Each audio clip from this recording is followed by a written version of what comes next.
Where your treasure is, there will your heart be also. God has given us unlimited treasures in His Word. Every time we open it, we can discover a new treasure or admire an old one. What will we find today? Here's Carla Early with Treasure Hunt in the Word.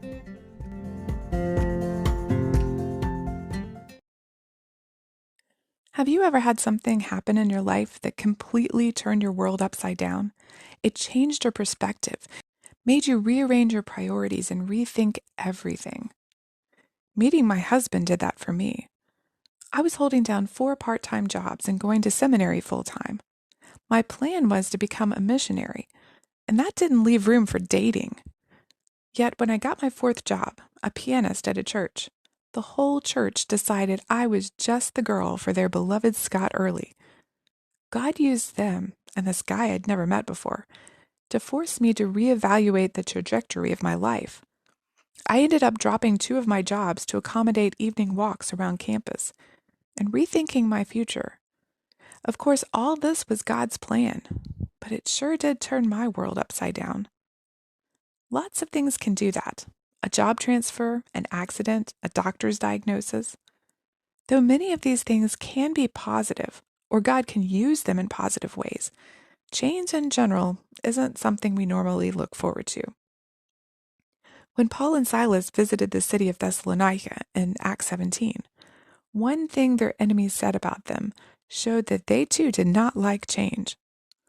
Paul and Silas left Philippi and traveled to Thessalonika, bringing the gospel straight to the synagogue as usual. For 3 weeks they preached there about Jesus, their Messiah. As in other cities, many Jews and a great multitude of devout Greeks believed. But the Jews who didn't believe became envious of those new leaders and stirred up a mob against them.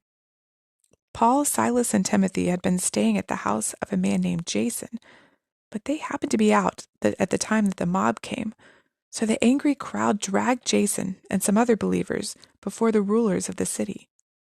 Their accusation?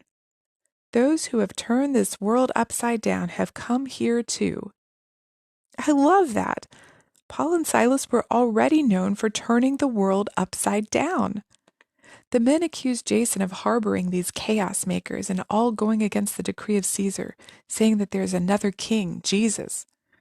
Not only would the concept of a new resurrected king they couldn't see be rather disconcerting to them, but the ideas he represented, a God who loved people that he made, wanting them to love him and love their enemies?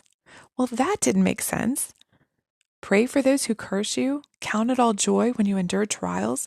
The first will be last and the last will be first. These are pretty anti-cultural ideas. And Jesus was definitely a revolutionary in his time. Think about growing up in a dog-eat-dog, survival of the fittest society and hearing this. Love your neighbor as yourself? And people don't like to hear about sin. Even the Jews, who were supposed to be looking for the Messiah, went straight to jealousy. They didn't want things to change. They didn't want to lose their grip on the authority they had in their small corner of the world. Living for someone else, serving others, loving people as you love yourself, these concepts will change your world view and turn your world upside down. Are we known for turning our world upside down? We should be.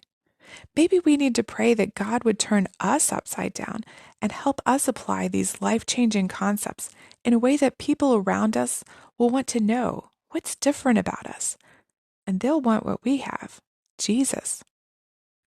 You can contact us at treasurehuntintheword@gmail.com. We'd love to hear the treasures God has given you through His Word. You can listen to other episodes at our website, which you can find in the description below. Thanks for listening, and remember, where your treasure is, there will your heart be also.